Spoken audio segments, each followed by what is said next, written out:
Boa noite. A necessidade de ter, de aparentar status, transforma as pessoas em inimigas de si mesmas. Muita gente compra mais do que precisa e acaba pagando um preço muito alto por isso. O consumismo é um dos hábitos mais comuns em nossa sociedade e tema do nosso programa de hoje. Com a gente, a psicóloga Fernanda Helena de Freitas e o subsecretário do PROCON de Vitória, Ademir Pavão.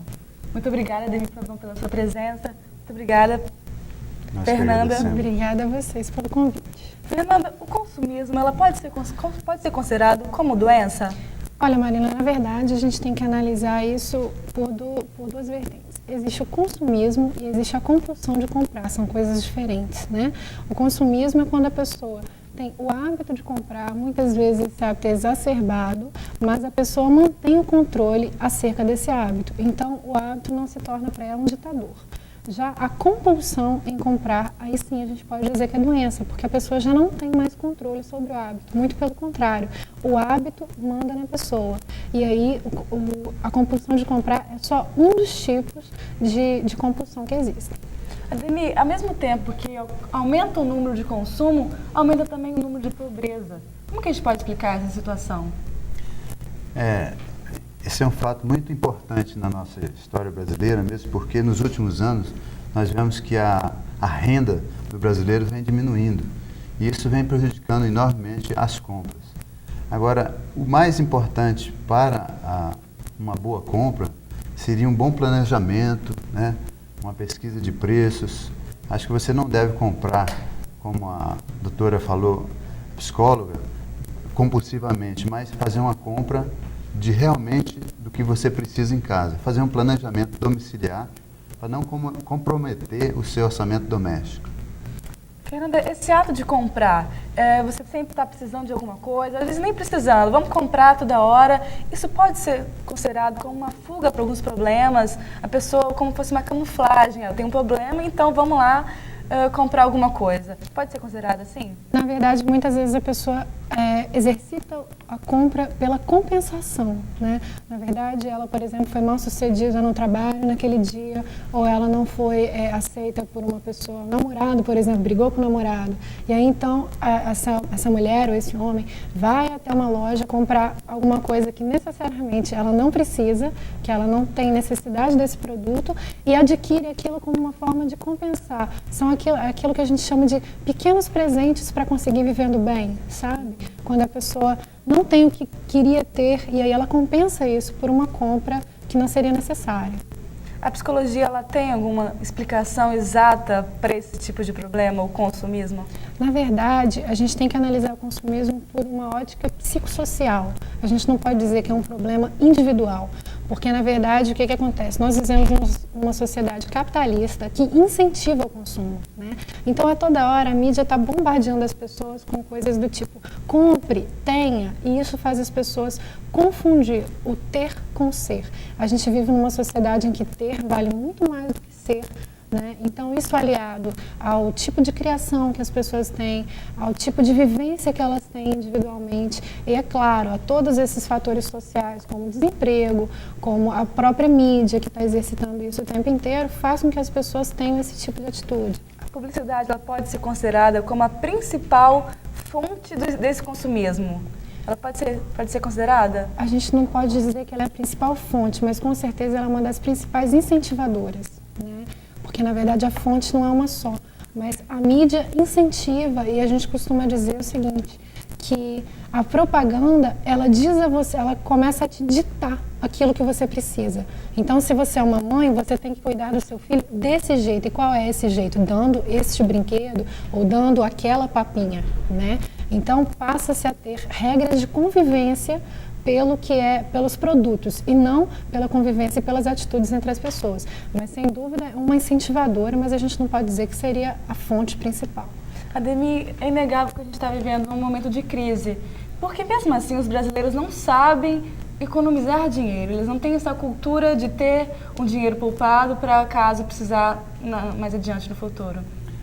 Nós temos até historicamente, nós temos uma cultura de poupança, mesmo porque os bancos estão abarrotados de dinheiro de poupança. O que o brasileiro não tem, a meu ver, muita ganância, ele é desprovido de qualquer tipo de ambição, é um povo muito solidário, inclusive com os outros. O brasileiro, ele não tem um planejamento de compras. Ele chega e vai comprando aquilo que der na cabeça dele, porque nos Estados Unidos, as crianças no 1º grau é ensinado sobre orçamento doméstico, no 2º grau também.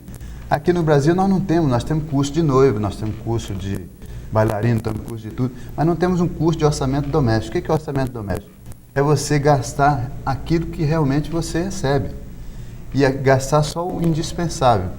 Imagina um supermercado, você vai ao supermercado e vai comprando, enchendo o carrinho de coisas que realmente você não necessita. Enquanto se você fizer um planejamento de compras, anotar o que realmente você precisa, você vai comprar o indispensável e vai poupar para uma eventualidade, que é um médico, uma assistência odontológica ou alguma emergência. Então, acho que o brasileiro, ele poupa sim, ele não sabe gastar. E não sabe também planejar. Exatamente. Ele não tem a estratégia de planejamento de compra, de venda, de compra nem de venda.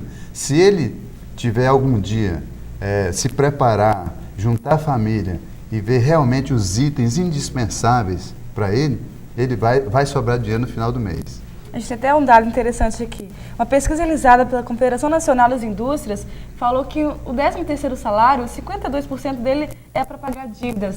Quer dizer, o brasileiro não tem essa cultura de poupar o dinheiro, de gastar esse dinheiro que vem no final do ano para dar uma ajudinha e acaba só nas dívidas que ele contraiu durante o todo. Isso confirmando que eles não têm realmente um planejamento anual do dinheiro que ganha. Exatamente, você tocou muito bem, são os dinheiros extra de salariais, né? 13º e outros benefícios. O brasileiro, ele tende se ele tem dinheiro, ele compra, ele não tem o compromisso a preocupação de poupança. Ele poupa, mas também, se tiver uma poupança boa, ele vai gastar aquela poupança. Agora, quanto ao 13º, se o brasileiro, em geral, tiver condições de comprar o indispensável e começar a poupar, ele vai ter no final do ano que comprar mais presentes, dar um bom Natal para filhos, etc. Então, o que o brasileiro não sabe é gastar. Desculpa, eu vou só fazer um adendozinho no que o Ademir falou sobre essa questão do brasileiro não saber gastar. A gente não pode perder a noção de que o povo brasileiro, infelizmente, é um povo que tem muito pouco acesso à cultura, muito pouco acesso à escolaridade. Isso faz com que as pessoas tenham um senso crítico menor. Isso influencia muito. Isso influencia muito, porque a pessoa é muito mais facilmente manipulada, né, por meios de comunicação, por pessoas que estão no poder. Então, isso faz realmente com que as pessoas tenham menos possibilidade de escolha. Porque é muito fácil a gente falar que uma pessoa ou outra gasta muito, mas ela não teve nenhum acesso à escolaridade, ela não teve acesso a informações, nem mesmo sobre orçamento, sobre que tipo de gastos seriam necessários e principais na casa dela. E isso tudo aliado à mídia, aliado ao consumismo, aliado à propaganda, que todo lugar que você anda, você vê, compre isso, tenha aquilo, adquira mais um bem, porque se você tem esse carro, então você é bem-sucedido. Então, isso tudo é um conjunto de coisas que a gente não pode desprezar. Fernanda, comprar é um ato normal, mas até que ponto a pessoa, ao comprar, se torna compulsiva? Quando que isso ocorre?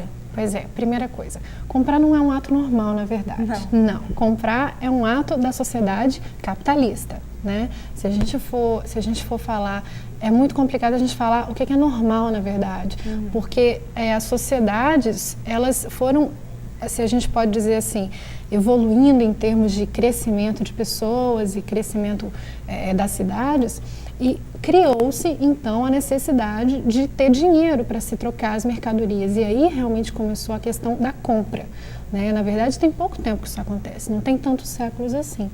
Agora, o que é que faz com que isso se torne compulsivo, né?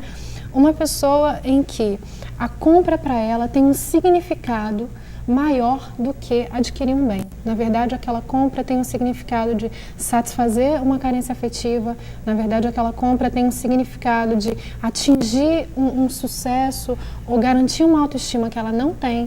Então, na verdade, a função da compra faz com que é completamente distorcida, que deveria ser para adquirir um bem necessário, se torna uma função de garantir o bem-estar psíquico da pessoa e o bem-estar social no sentido de garantir para os outros que aquela pessoa é uma pessoa bem-sucedida, e isso, sendo alimentado pela sociedade, vai se tornando um problema crônico. Isso vai se alimentando, principalmente porque a gente tem várias datas comemorativas. Com certeza. E na verdade, essas datas acabam perdendo a sua essência, o real significado, porque as pessoas se preocupam somente em ir lá comprar, vão te dar um presente, porque hoje é Dia das Mães, Dia dos Namorados, e acabam, né, se esquecendo mesmo dessa parte. Posso dar um exemplo? A nossa terceira, em pesquisa da Futura recentemente, nossa terceira data comemorativa de maior compra no Brasil é o Dia dos Namorados, que na realidade é dia 14 de fevereiro, mas comemora-se dia 2 de junho, porque antecede ao dia 13, que é o dia do santo casamenteiro, né? Então, o Dia das Mães e o dia Natal são os dois dias que mais vendem, e o terceiro, o Dia dos Namorados, porque deveria ser dia 14 de fevereiro, que é o dia de São Valentim, que morreu, né? Por causa de morreu em função do amor.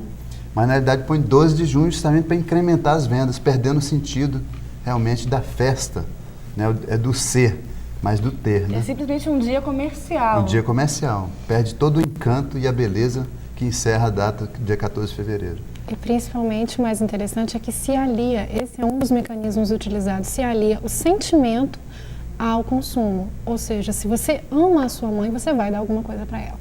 Se você ama a sua namorada, você vai dar alguma coisa para ela. Se você não der, nem que seja uma lembrancinha, um cartão, então isso passa a fazer parte de uma demonstração de falta de afeto. Isso, exatamente. As pessoas querem um presente para se sentirem amadas, acaba sendo o amor um objeto. Até. Exatamente. E o PROCON de Vitória, ele tem, através de manifestações, informações, orientações, nós não sugerimos para que as pessoas comprem no Natal, Dia das Mães, Dia dos Namorados, mas compram no dia seguinte, na semana seguinte ou no mês seguinte, que essas diferenças são feitas como? Através de pesquisa de preços. Nós pesquisamos preços, nós dividimos, Vitória é dividida em 7 regiões fiscais, né? São Pedro, Centro, Maruípe, né? Ilha do Boi e tal. Essas regiões. Nós pesquisamos quais, por exemplo, Dia dos Namorados. Pegamos 60 homens, 60 mulheres, que eles gostariam de ganhar.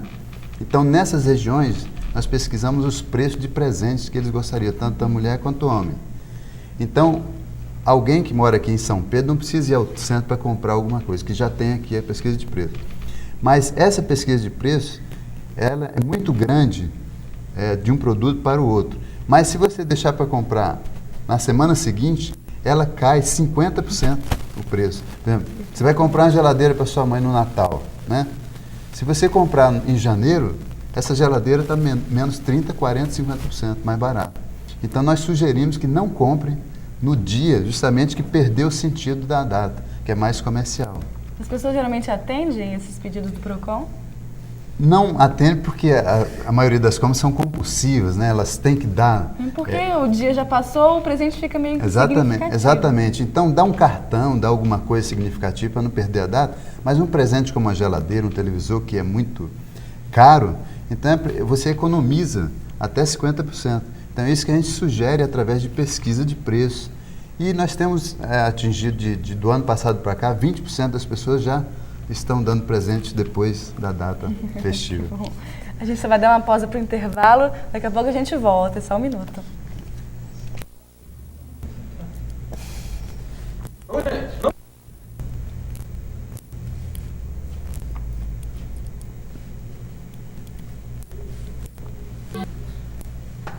Não escuta. 5 segundos, gente. 4, 3, 2... O vídeo de hoje conversa sobre consumismo. Com a gente, o subsecretário do PROCON de Vitória, Ademir Pavão, e a psicóloga Fernanda Leda de Freitas. Bom, a gente continua no nosso papo, nessa euforia toda de compra, tanto nessas datas comemorativas, o grande problema eu acho que é o cheque sem fundos, né? Que todos os comerciantes reclamam, inclusive maio desse ano teve o maior número de cheques sem fundos desde 91. Será que isso também não é uma culpa dos comerciantes? Porque eles dão um grande prazo para pagamento, tempo, assim, e será que isso é também culpa dos comerciantes? Esse número imenso de Tem uma parcela de culpa dos comerciantes, que eles não seguem algumas regras, mas a principal razão pela qual a emissão de cheque vem crescendo no Brasil é justamente pela redução do poder aquisitivo do brasileiro. Isso acarreta uma série de cheques sem fundo. A pessoa compra de uma maneira compulsiva ou quando não sabe comprar, então ela entra no cheque especial, depois entra no juro alto, depois abre uma conta no outro banco para compensar aquelas compras que fez de uma maneira compulsiva ou sem planejamento. Então, houve realmente um aumento de abril para maio de 9,6% e mais de 200 milhões de cheques que foram circulados, 20% disso, ou quase 20% disso, foi cheque sem fundo. E no Brasil, cerca de quase 317 milhões de cheques, isso representou 32% de cheque sem fundo, representando o motivo principal do poder aquisitivo, da redução do poder aquisitivo da renda do trabalhador brasileiro, a falta de emprego, etc. Mas eu acho que a intenção não é diminuir esse cheque sem fundos, é justamente melhorando a renda do trabalhador, dando mais emprego, mais instrução, né, possibilitando que esse trabalhador tenha condições de entrar no mercado e não aniquilando ele, não dando condições de vida, de melhor qualidade de vida. Realmente esses números são assustadores e altos. As financiadoras e bancos, elas também ajudam para manter esse consumismo? Aliás, porque eles emprestam dinheiro para o consumidor, aqueles que não têm, mesmo que a juros altos, o consumidor ainda pega o dinheiro e acaba gastando mais. Isso também influencia? Influencia muito, infelizmente, influencia de uma maneira negativa. Existe em todo lugar que você passa, dinheiro fácil, né?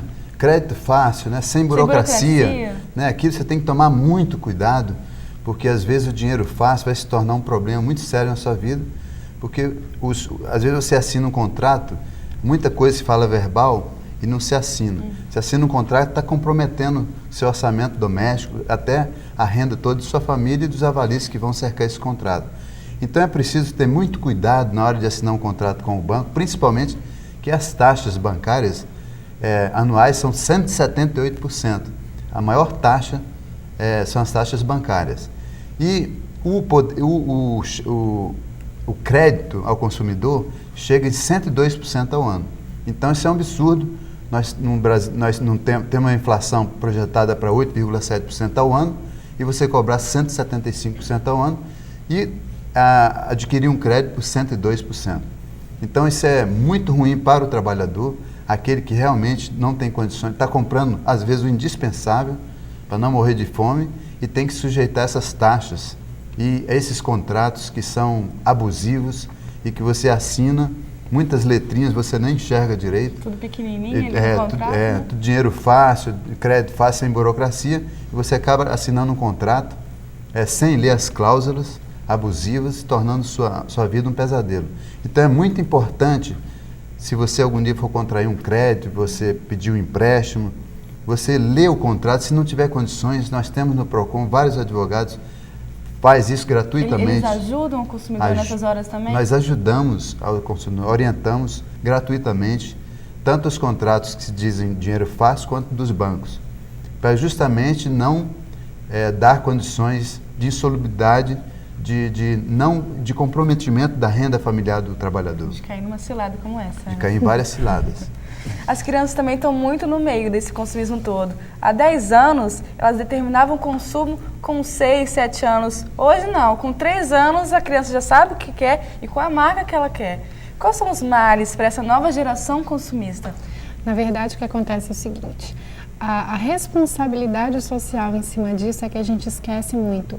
Na verdade, hoje em dia se crê que a pessoa se torna cidadã quando ela tem o poder de consumir, quando na verdade a cidadania deveria englobar muitas outras coisas. Então, quanto antes você torna uma criança consumidora, melhor é para o mercado, né? Essa coisa que a gente chama de mercado. Na verdade, a criança ela se torna uma criança consumista quando existe também uma questão familiar. A criança ela não é apenas produzida por esse contexto, mas também produtora. Então, uma família, por exemplo, que não tem limites, uma família que não coloca limites numa criança, né? Essa criança, ela acaba tendo uma resistência à frustração muito baixa, ela não aceita um não, ela quer tudo imediatamente, que é também uma coisa na nossa sociedade, satisfação do desejo de forma imediata, né? Essa criança, ela começa a ganhar um cartão de crédito dos pais quando ela tem 10 anos, quando ela tem 11 anos, e esse dinheiro, ele aparece na conta dela, ela não sabe muito bem como, ela só sabe que está lá. Que sabe gastar. Exatamente, ela só sabe que o dinheiro está lá e que ela pode gastar aquele dinheiro por mês. Então, isso vai tirando da criança a noção de causalidade, ou seja, de onde é que sai esse dinheiro? O que é que eu vou fazer com ele que seja... o dinheiro mesmo é tão fácil que elas acabam não tendo essa noção de verdade. Ao mesmo tempo que a sociedade diz tenha dinheiro, porque o dinheiro é quanto mais melhor, vai se criando nas pessoas a falta de noção da importância mesmo que esse dinheiro pode ter e de como utilizar isso melhor. E o papel dos pais nessa hora? O que eles devem fazer para não criar uma geração consumista? Na verdade, isso é muito complicado, porque os pais estão dentro da geração consumista também. É verdade. Né? Agora, principalmente, a questão do afeto. Na verdade, os pais estão costumando a dar presente, brinquedo, cartão de crédito, porque não tem tempo para ficar com os filhos. Essa é uma das justificativas que a gente ouve muito dentro de consultório. Então, o que importa, na verdade, é a qualidade do tempo que você está com seu filho. Não se preocupar tanto com, mas eu fico 10 minutos por dia, 20 minutos por dia, porque eu trabalho em 3, 4 empregos. Então, faça com que esse tempo seja um tempo de afeto, com que a sua criança saiba e sinta que você a ama, sem que você precise dar a ela nenhum objeto para provar isso. Então, os pais, não dando o afeto, começam a crer que dando o bem de consumo estão suprindo isso, o que é uma ideia errônea, né? E aí a criança vai começando a achar que ela só é amada e ela só é uma pessoa que tem valor se ela tem um bem, se ela tem um relógio, se ela tem um tênis, e isso começa a se tornar uma coisa, um ciclo vicioso. Então, o pai dá e não dá afeto. A criança fica carente de afeto da mesma maneira, mas está ali com aquela muleta que é o bem de consumo. E isso vai se tornando cada vez pior, até que se torna um adulto consumista. O consumo, as pessoas sempre buscam ele para ter felicidade, mas na verdade o consumismo não traz felicidade. Como é que fica isso? A pessoa ela compra um produto para se sentir satisfeita e não fica. Onde é que isso vai terminar? Na verdade, o problema é que as pessoas não tratam do problema real.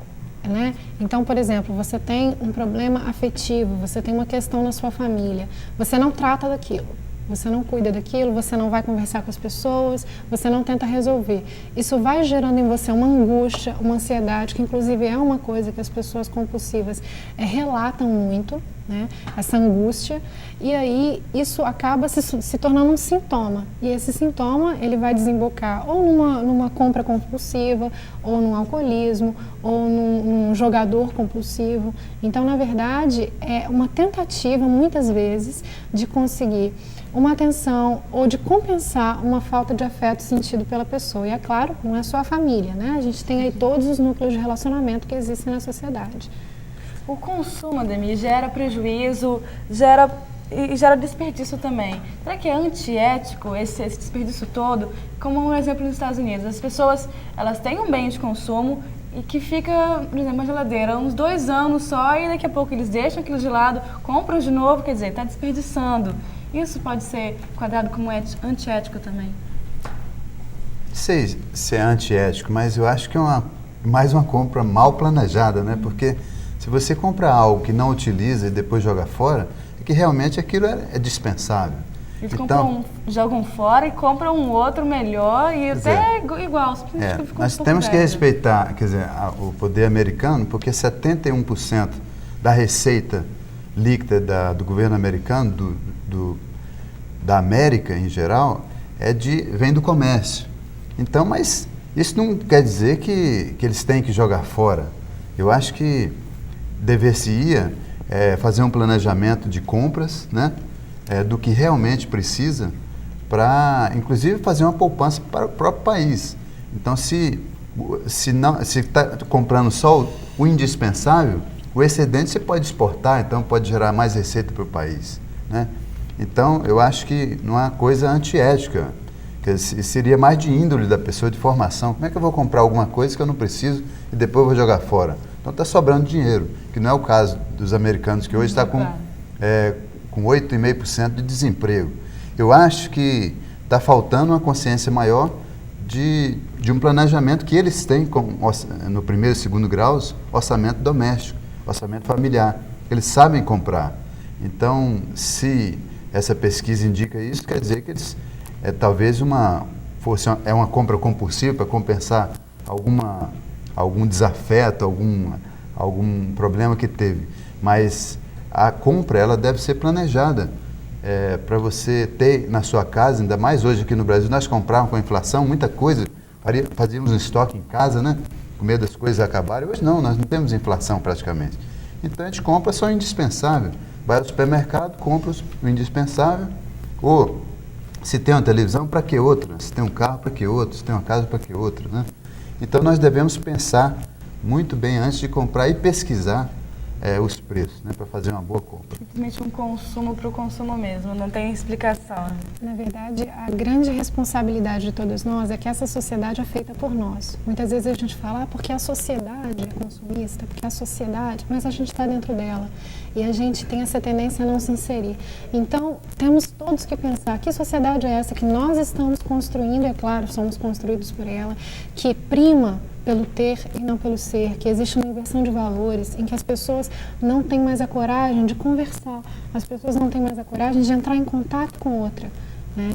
Então, na verdade, isso tudo reflete na família, que reflete na criança, que vai se tornar um adulto, e tudo caminha dessa forma. Então, cada um de nós tem que parar para pensar e tentar modificar a sua própria atitude dentro do seu núcleo, né? Porque se cada um fizer um pouquinho, no final a gente consegue fazer uma coisa muito grande. Fernanda, segundo os dados da Organização Mundial de Saúde, em 2010 a depressão será a doença que mais afetará a todo mundo.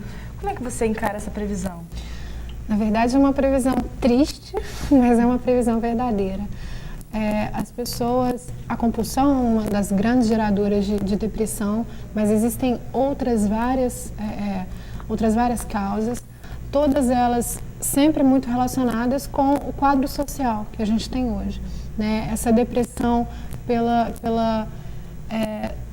não existe ligação entre os sentimentos das pessoas e a realidade que elas vivem, né? As pessoas têm tido cada vez mais que suprimir, que viver como se não tivessem sentimentos, como se não precisassem de relacionamentos. As pessoas cada vez mais precisam passar por cima dos seus desejos, das suas vontades, das suas necessidades, para poder atender ao que o mercado precisa, para poder atender ao que o seu emprego precisa, ao que os outros querem, e não existe mais expressão da pessoa. Então isso vai realmente... um vazio. Com certeza, se torna um vazio, se torna uma lacuna, e isso a gente não consegue preencher com nada que a gente compra. Ok, Fernanda, muito obrigada pela sua presença aqui no Mídia. Muito obrigada também, Ademir. Uma boa noite para vocês. Nós que agradecemos. Para vocês também uma boa noite. O Mídia volta na semana que vem e até lá.